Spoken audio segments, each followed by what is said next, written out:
नमस्ते, कैसे हैं आप सब लोग? सिर्फ़ और सिर्फ़ 1 साल होपोनोपोनो प्रेयर की प्रैक्टिस और मेडिटेशन, सिर्फ़ इतनी सी प्रैक्टिस से वो हुआ है जो इम्पॉसिबल लग रहा था, जो ये डॉक्टर्स ने बोल दिया था कि इसका सॉल्यूशन नहीं निकल सकता, आपको ज़िंदगी भर दवाइयाँ लेनी पड़ेंगी। खुद डॉक्टर ने बोला है और 1 साल के बाद इनकी सारी की सारी दवाइयाँ बंद हो चुकी हैं। डॉक्टर ने खुद बोला है अब आपको किसी भी दवाई की ज़रूरत नहीं है, आप बिल्कुल पूरी तरीके से नॉर्मल हो चुके हैं। बोलिए, है कि नहीं है मैजिक? वॉव! बहुत मज़ेदार है सक्सेस स्टोरी। शांभवी दीदी प्रणाम, मेरा नाम स्तुति है, मैं दिल्ली से हूँ और मैं बहुत ज़्यादा डिप्रेशन से निकली हूँ। मेरे डिप्रेशन की कंडीशन ये थी कि मुझे डॉक्टर ने बोल दिया था कि ज़िंदगी में कभी भी तुम्हारी कुछ दवाइयाँ तो ऐसी हैं जो बंद नहीं हो पाएँगी और अगर तुम दवाइयाँ बंद करोगी तो तुम्हें ये ट्रिगर वापस होते रहेंगे और ये धीरे-धीरे करके इतनी बड़ी मेंटल डिसीज़ का रूप ले चुके हैं कि अब मेरे लिए ऐसा हो गया था कि शायद अब पूरी ज़िंदगी दवाइयों पर ही चलना पड़ेगा। मेरे पास जो ट्रीटमेंट्स की रिपोर्ट्स वगैरह सब कुछ हैं, मैं आपके साथ शेयर कर दूँगी। आप हैरान रह जाएँगे कि मुझे डॉक्टर ने क्या-क्या ट्रीटमेंट और किस-किस तरीके की बातें भी बोली हैं। डॉक्टर ने तो मुझे जो बोला है, वो ऐसा लग रहा था जैसे मरने से ज़्यादा ही बोल दिया है। ज़िंदगी भर मुझे ऐसे ही रहना होगा, ज़िंदगी भर रात को उठ के कुछ भी हो सकता है, दिन में कुछ भी हो सकता है, कभी भी मुझे ब्रेन हैमरेज हो सकता है, मुझे ब्रेन स्ट्रोक आ सकता है, कुछ भी हो सकता है। इस तरीके का डर-सा बैठा दिया था। पर ये 1 साल के अंदर ही अंदर मैंने अपने आप को पूरा बदल दिया है। मैंने अपने लिए नियम बनाया कि मैं अपने आप के लिए दिन में 2 बार होपोनोपोनो प्रेयर करूँगी और 2 बार ही मैं मेडिटेशन भी करूँगी। मैं भगवान जी के नाम का उच्चारण करूँगी, रोज़ डेली हनुमान चालीसा भी पढ़ूँगी और इस चीज़ से हुआ क्या पता है आपको? होपोनोपोनो प्रेयर ने मुझे हील कर दिया। मुझे सचमुच में हीलिंग एनर्जी फ़ील होने लगी क्योंकि पहले से ही मैं हनुमान चालीसा पढ़ती थी, मैं श्री कृष्ण भगवान के नाम का जाप भी करती थी, लेकिन मुझे ऐसा फ़ील नहीं हो पा रहा था।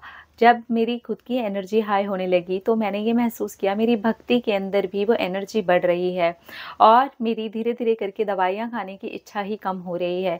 जब ट्रिगर ही नहीं होते, जब मुझे पैनिक अटैक ही नहीं आते, जब मुझे वो घबराहट होती ही नहीं है, तो मैं क्यों खाऊँ दवाइयाँ? और मैं आपको सच में बताती हूँ, 8 महीने के बाद ही मैंने दवाइयाँ खानी बंद कर दी थी बिना डॉक्टर से पूछे। मुझे पता है ये मेरी मिस्टेक थी, लेकिन जब मुझे ज़रूरत ही नहीं थी, लेकिन डॉक्टर बार-बार प्रिस्क्राइब कर रहे थे, मुझे पता था मैं बिल्कुल नॉर्मल हूँ, फिर भी डॉक्टर बार-बार मुझे बोल रहे थे तुम्हें दवाइयाँ खानी पड़ेंगी। मैंने जब 4 महीने तक लगातार दवाइयाँ छोड़ दी, तब मैंने जाकर के डॉक्टर को बताया कि 4 महीने से मैंने दवाई नहीं खाई और मुझे कोई भी एंग्ज़ायटी फ़ील नहीं होती, मुझे कोई पैनिक अटैक नहीं आते, मुझे कोई घबराहट नहीं होती, मुझे सर में दर्द नहीं होता, मुझे वॉमिट जैसा करने को फ़ील नहीं होता, मुझे रोना नहीं आता, तो मैं क्यों खाऊँ दवाई? उसके बाद मुझे डॉक्टर ने कहा कि अच्छा ठीक है, एक चेकअप कर लेते हैं। मेरा चेकअप हुआ और उन्होंने कहा, "तुम बिल्कुल सही हो, तुमको अब दवाइयों की ज़रूरत नहीं है, तुम पूरी तरह से नॉर्मल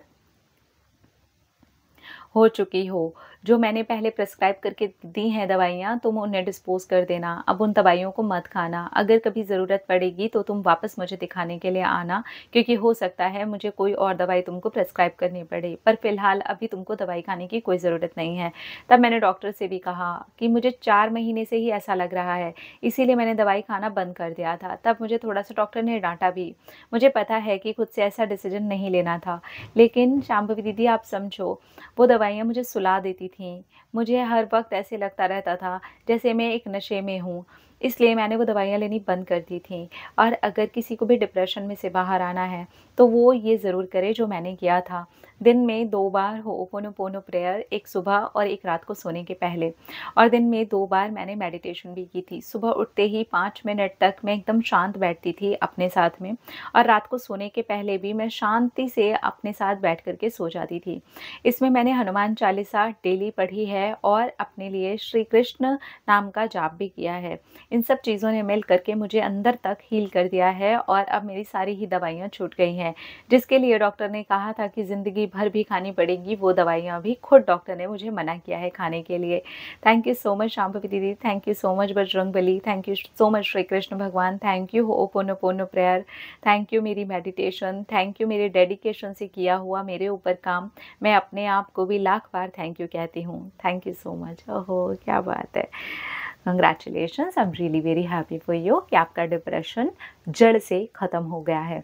क्योंकि अगर आपको इतनी प्रॉब्लम थी, इतना डीप प्रॉब्लम थी आपको, और फिर आपको डॉक्टर ने मना किया और 4 महीने से कुछ नहीं हुआ है, तो अब ईश्वर की कृपा रहेगी और कभी भी कुछ नहीं होगा।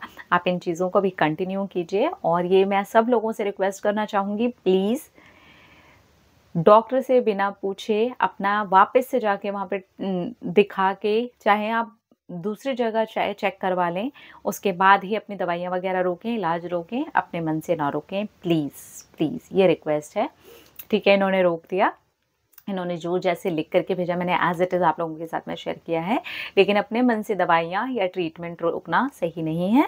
आप उसके साथ ही प्रैक्टिस करते रहिए और फिर आप जा करके चाहिए तो दूसरे ऑप्शन ले सकते हो, दूसरे ओपिनियंस ले सकते हो दूसरे डॉक्टर्स के पास में जा करके, और फिर वहाँ से आप अपनी दवाइयों को बंद कर सकते हैं। ठीक है, लेकिन डॉक्टर से पूछ करके। अपना रखिए ख्याल, अपने आप से कीजिए ढेर सारा प्यार ताकि अट्रैक्ट करें ढेर सारा प्यार। I love you all, Tata.